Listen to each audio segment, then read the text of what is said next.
Hello everyone. I still haven't had a shave or a haircut or anything, so I'm still continually to be looking homeless throughout the videos. But you know, this week I'll probably get around to doing it. Anyway, we're bagging this today. I say today for the rest of the week. It's a big car. It's not going to be a massively complicated job because we've got a nice kit to go with it. It's going to be over the course of a couple of days while I'm doing this and that. Because we've got Callum's E36 back here as well, which I'll be doing in the background. I'm doing seals on it. Ugh. Anyway, this is what we're bagging today. This is a Mercedes E300, I want to say. W210. I know it's an E300, but yeah. Turbo diesel. It's got the good one. It's got the good engine. So I just took this up the road so I could just hear for any rattles or anything like that before I take it to a million bits. The bonnet's broken. The little lever's stuck underneath there. How's that happened? It's like pushed up against the grille. I'm gonna need 2 hands for this. Looks like it's done that a couple of times, to be honest. Ooh.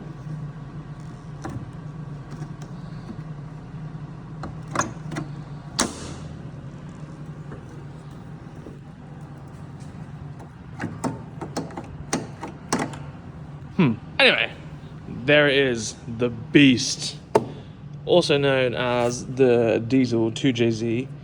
OM606, big factory turbo there. I'm amazed. Now, if you know me for a while, you'll know, everyone should probably know that I had an S124 at one point, the most famous S124 in the entire world. We'll move over that. But yeah, I had this engine which was naturally aspirated, and it was pants, so slow and really juicy. I took this up the road just to see. I'm shocked. Quarter throttle, it's off. And this is a big car. We've got rear arms, which have, obviously the bags go on the rear arms. These are for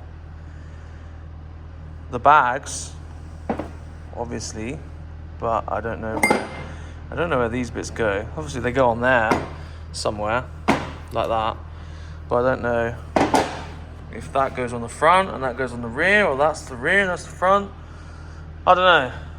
This looks to be like a bag mount that goes on the front. Don't know, nice kit, rose joints on there. He's got us some boots for our rose joints, so we don't let the rose joints go rusty. I don't know why, but these are all left-hand thread, which is stupid. No one likes left-hand thread, but anyway. Volcano compressors. I believe these are like quieter ones than your traditional like Via ones. These are pretty bougie. We've got the secondary compressor loom because obviously we're running 2 of these compressors. We've got some line. We've got a tank. I'll show you that now. I haven't took it out because it's a seamless tank and it will just roll around. So my plan for this is to take the brackets that are on here, try and hang it upside down from the parcel shelf. So I'm probably gonna have to take the parcel shelf out to do that, unless I can get my hand underneath it, which I might be able to. Ah! Ow. We do have 3P coming for this car, but that's not been delivered yet. Should be here today or tomorrow. But in the meantime, I can get these bags fitted. By the time I got all this in, lines, etc., I can then just put the management in and then just plug and play. I must say as well, this car is immaculate. It's got all the nicest bits inside. Wood grain dash, everything else. Electric seats. Oh, it's beautiful. Look at the wood grain. All the switches. It's got like memory seats on the door. It's so nice in here. And obviously it is a really clean car. No rust or anything. It's an elegance. And then the engine bay, look, just looking clean and stuff. Everything is in here. It's new. It's actually new. Big fan, big fan. The good thing about that kit is it like goes on 190s, 124s, and this is a little bit different suspension wise, but the general mounting points for the spring is perfect. So yeah, big fan of Merc. They just didn't really change a lot. And you just put a bag in here. We're gonna keep the factory shock. There might be a bump stop inside the shock we might get rid of. We'll just see how low it actually airs out to. This spring is absolutely massive by the time we get it out. I guarantee it's like this tall. So I'm gonna do that off camera before I like hurt myself. Right, got most of this stripped down. Front arms off, springs out. Didn't die getting them out. Just started getting the rear trailing arm off. Obviously I've still got this one connected. Spring out of here. Just figuring out where I'm going to run the airlines, and the kit actually doesn't allow you to put it anywhere else, but there is a grommet that I've actually drilled in there, and that will go inside the boot behind the interior plastics, so you won't see any of that. This kit is like fairly universal, like I said before, fits on the vehicles, so it's a little wider than the shocks on the back. So they supplied this extra long bolt, but the shock on our car is about 10 mil skinnier than the inside of this. So we're gonna have to put some like washers or shims inside here, each side, so we can actually do it up properly, because if we don't, that's gonna just squeeze that box section there. So yeah, this is obviously adjustable there. You can take that out, move it that way, or move it that way. That's for the drop link. The top of the bag, that's also adjustable, so it depends on where you mount the lower bracket, where the bag is. The reason we got these bag mounts is so you can move the bag this way. As you can see, it's not actually in the center of the arm. That is because the drive shaft runs really close to the bag, so that's why the bag's offset like that. And then from there, you can actually adjust it a little bit more because there's a couple of holes in the bag to allow you to do that. And also, you'll notice that the bag's actually dropped down a bit. So the arm is like a drop arm, basically, because that is usually down here. So you've got like 30 mil free bag travel than stock, basically. I suspect that is because you need this amount of depth here to clear the chassis around here. And then if it aired out, it wouldn't air out fully. So that's why you do the drop arm.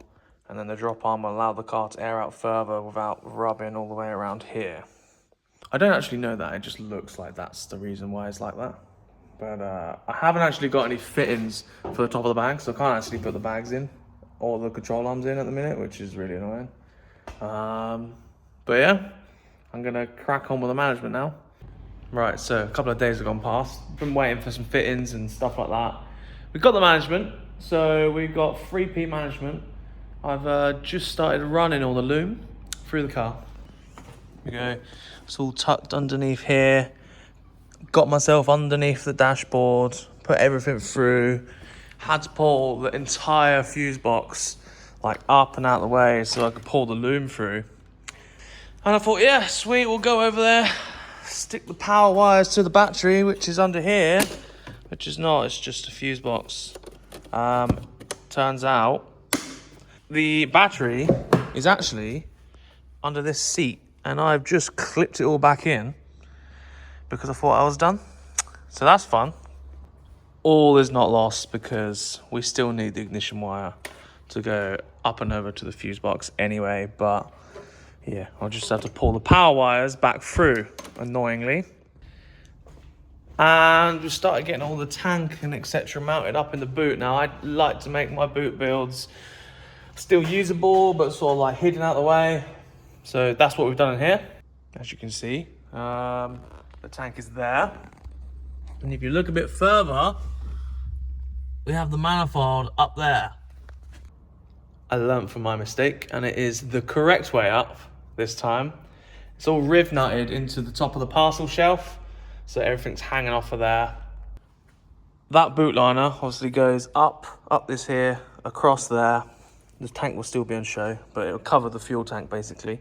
And then we riv nutted the compressors into the boot floor. This is where the air line will come through, this little grommet here. We've got the water trap mounted up there, and obviously the lines going to the management as well. And then I need to trim that bracket off the top there because it's just touching the, pressings of the parcel shelf. Take a couple of mil off that, and then we can riv that into the top as well.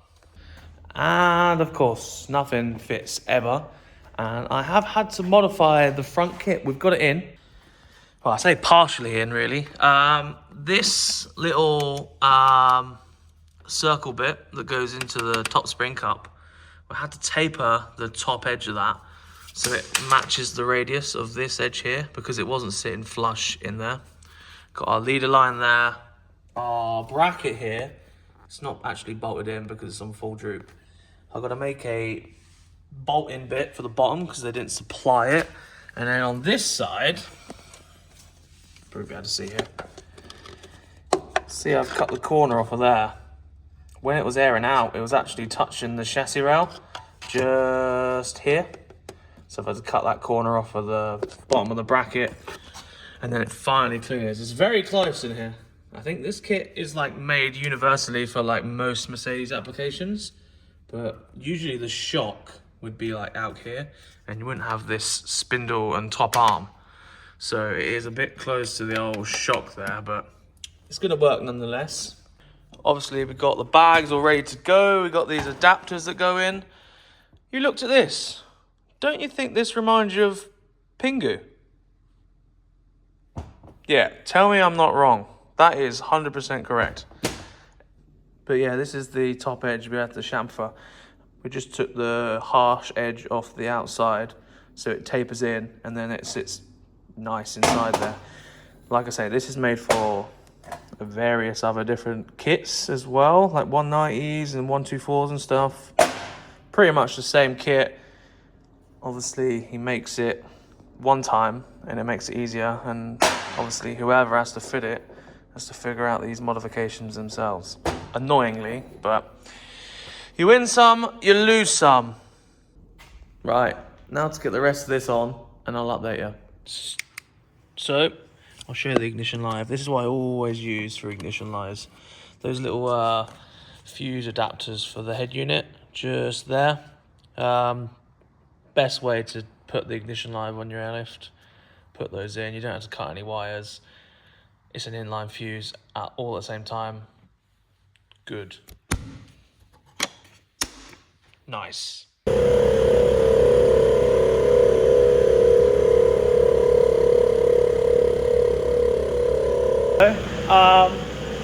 Been a couple of days since I worked on the Merc. I had to make sure that wasn't in the background of the film, so I had to film a whole day's video on that, get it all sorted, and then come back to this. So, as you can see, tank's all mounted in there. Compressors are just chucked in there for now.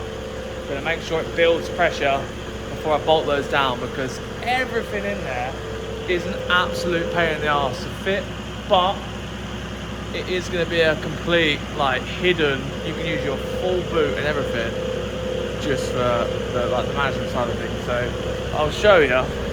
Compressor there, obviously tanks mounted there. The manifold is up there. And all the lines run backwards through there. Obviously the rear bag lines go up through there like that. The water trap is up there, all the relays and stuff are hidden behind here. It's well tucked in there, so we can literally have a full boot space. I wish there was more room in there so I could hide the compressors, but you know, you can't hide it all. No room down here. We're using that space there. That's the best that can go. Come on, build up the pressure. Waiting for another one of these because this morning I was so strong and managed to snap that. So yeah, that was an issue with that. Aside from that, we've run the lines as well. They look like OEM. They're running down the same brackets as the OEM fuel lines and brake lines. still follow that, and then they tuck up and hide underneath the top of the subframe. This side goes underneath the trim all the way along, and then comes out the top up here. So we've got to run the leader lines and stuff. I've already done this bag. This bag's already in. Got to P-clip this up here, and then obviously run these lines as well. It's a shame that kit doesn't allow me to come out the side, but obviously it's kind of awkward to run a line out the side anyway, because you have to modify the car. But yeah, that also comes out of here. Rub around the hose so it doesn't chafe on there, and then it's P-clipped underneath this inner arch liner, so that's up there. I've got to obviously cut all the end of these cable ties off here. I'm just gonna leave it overnight, make sure it doesn't drain any air out of the compressor, and then when the bags go in I can check that again, fully fit the compressors in the boot liner, because once you put it all in, it's a pain in the arse to just reroute anything. Pros and cons of having hidden air is, if you ever get a problem, which is highly unlikely if you do it right, it's a pain in the arse to get to it. Like, yeah, swings and roundabouts. 145 psi. Just stay there overnight and I'll be very grateful. Thank you, Mr. Air. Got this rear bag bracket in. Got the little boots on the, what do you call it? Rose joint. Got it on there, filled it with grease. So hopefully that doesn't rust, and it, you know, keeps the inside of the rose joint decent. Because for road use, rose joints are not really the preferred type. But whoever made this kit made this a left-hand thread, so I can't change it to a polybush, even though we would like to, because left-hand threaded stud is about £4 million a length, and you can't buy it in like sections. So yeah, we're going with that. Grease should work. It'll be harsher, but it's all right. There are adjustable top mounts on the top of the bags. It seems the happiest in that position. Any further that way, it was gonna, you know, rub on the bag, and then any further this way, it was gonna make the bag sit like that. So that's good. Got the shock in, got the drop link in. You can see I had to pack it with washers both sides. I had to do the same for the shock. I cannot feel my fingers anymore because it's a pain in the ass. Plenty of clearance from the drive shaft. Obviously I'll check once it's inflated and stuff.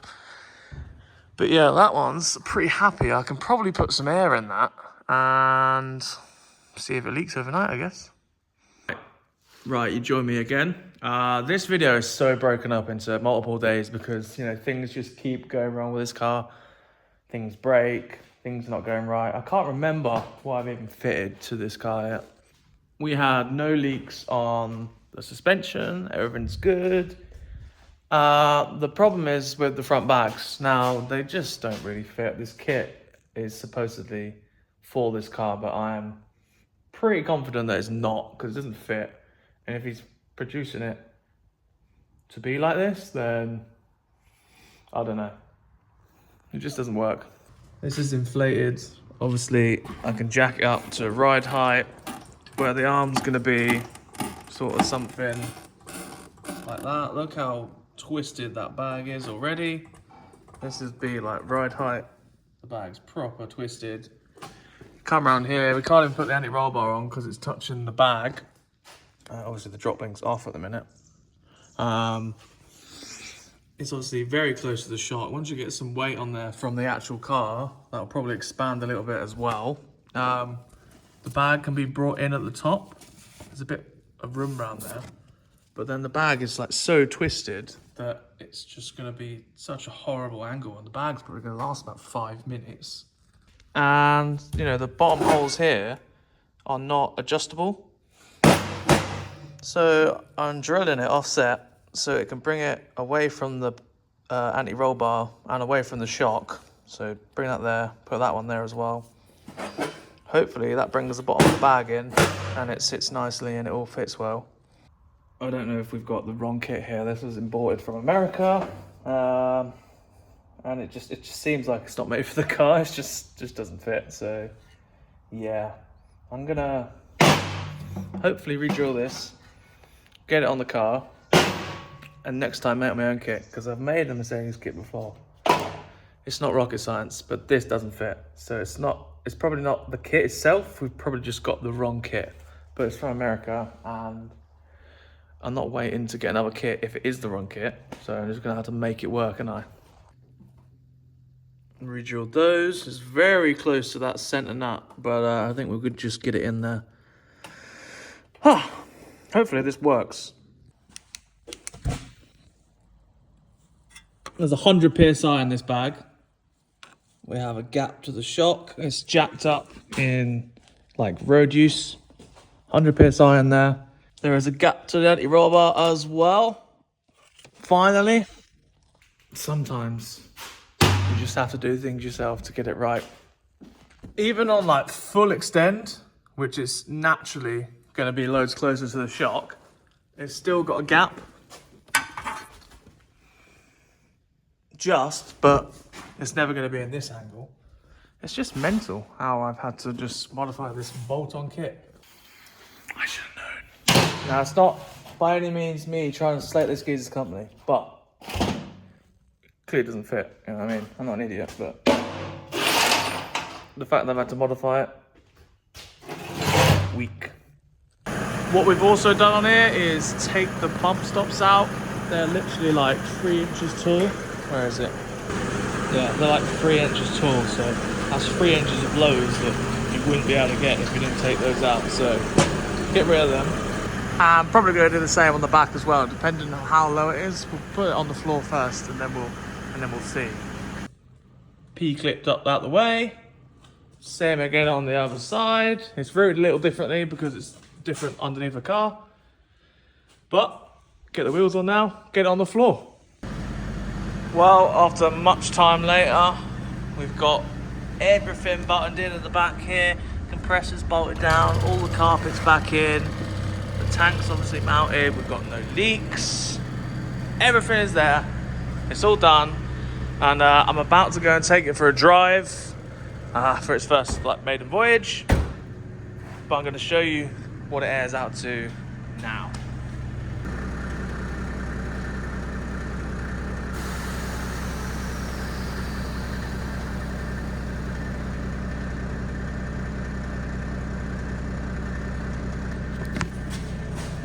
That looks cool, man. That is a big machine. I don't think this video is going to actually do it any justice, but it looks good. We've got a tuck-in rim on the rear, very nearly tuck-in rim on the front. That looks good. Big bag beds. What a beast. I'm going to just get it ready to take it for its first drive, put the back seat back in, as it's missing, and then we'll do a mock-up of these wheels here. These are the wheels we're gonna try and put on. Hopefully they fit. These are BMW wheels, as you can see there. And they're 18, no, these are 19s. These are 19s, and these are 16s. So yeah, those will really, you know, they'll tuck a lot if we can get them to fit. So just dialed in the presets a little bit. That's 100 PSI on the front and 75 PSI on the rear. That should be absolutely perfect for driving around. I won't put any lower presets on it yet until the tyres and stuff are there, because you know these tyres are pretty big, and you don't want to get caught out bending an arch just because you've got big tyres and the preset is low. But when you've got a skinnier, like stretch tyre, then you can have a lower ride height, in my opinion. There's nothing worse than driving a car at this height and then thinking, yeah, sweet, off we go, and then it bends the arch because they're all unrolled and all that. I'm gonna go drive it now, and I'll let you know how it goes. Well, that drives absolutely lovely. I knew it was gonna drive lovely anyway. These Mercs drive lovely as it is, and putting a bag in there is not much different to the soft springs it's got. So naturally, it's just gonna drive well anyway. But yeah, really nice to drive. This car is a beast, man. You put your foot down on this thing, like it's a massive car, but it pulls like a train. It pulls like a train. It's absolutely rapid. I've got a blocked ear, but I did hear one rattle and I know exactly what it is.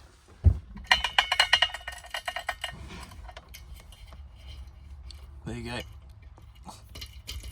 Won't rattle now. You have to have that on the bottom of the tank, but I obviously tried to get it out of sight. If I get it up a little bit more, there you go. There you go, there's a rattle sorted. So, I've got these adapters. I'm going to try the BMW wheels on. So, we've got some adapters for 5112 to 5x120. We've got a front and a rear. So, we're going to try them on there, and then we can see what tyre size we can sort of like put on here. This is just a mock-up, but I thought I'd show you it before I end the video.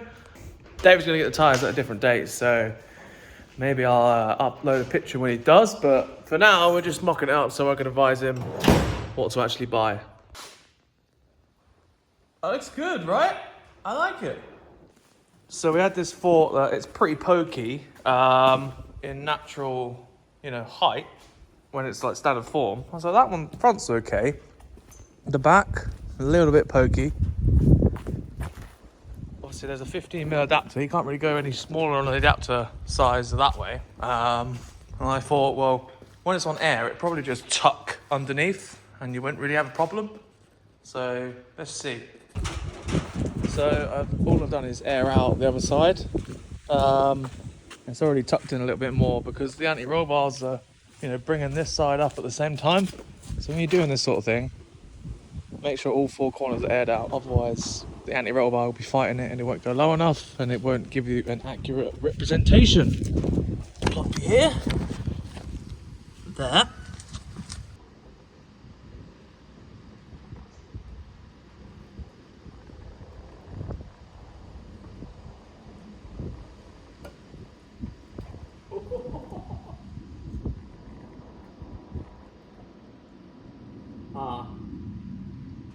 It's a bit pokey on the back.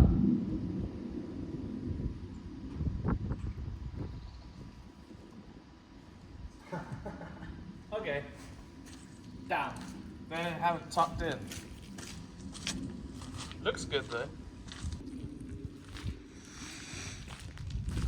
Man, if they tucked in the back, that would be sweet. The front will tuck. Like, yeah, look at that. That's 100% going to tuck. The rear, not so much. So it's close, but not close enough. Now, I think you'd be able to do it if you had camber arms on the rear. Do they make camber arms for this car? I'm not sure.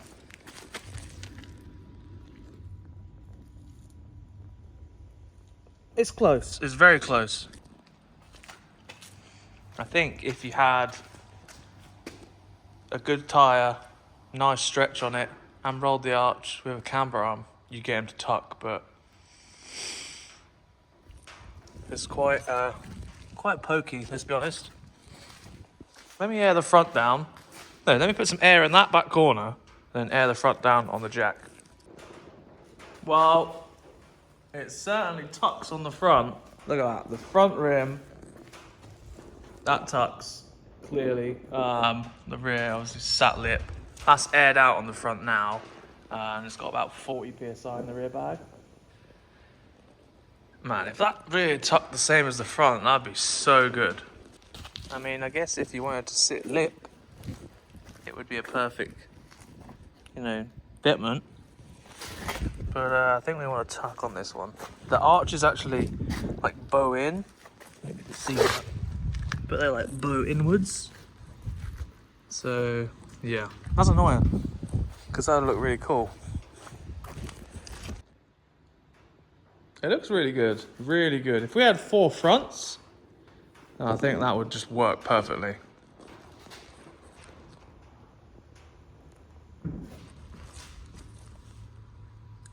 Yeah. The rear is pretty pokey. Can't lie. If you started adding loads of camber to the back, you'd have to probably add quite a lot of camber. And at that point, you've got loads of rear camber and then hardly any front camber. So, I don't know. You tell me. What do you reckon? But I'd say job well done. Car drives amazing. Really nice car. If you need a car bagging like this, or any sort of car really, not just bagging, like any suspension work, any automotive work anyway, bring it to me and I will get it right. But yeah, on that note, I'm gonna end it there. I'm gonna drive it home this evening just to give it another test drive, make sure it doesn't cause any other issues. I've only driven it about 10 minutes, but yeah. Let me know what you think. I know a lot of people like the bag content. Maybe we'll do some more. I'm thinking about bagging the old Mazda here, but yeah.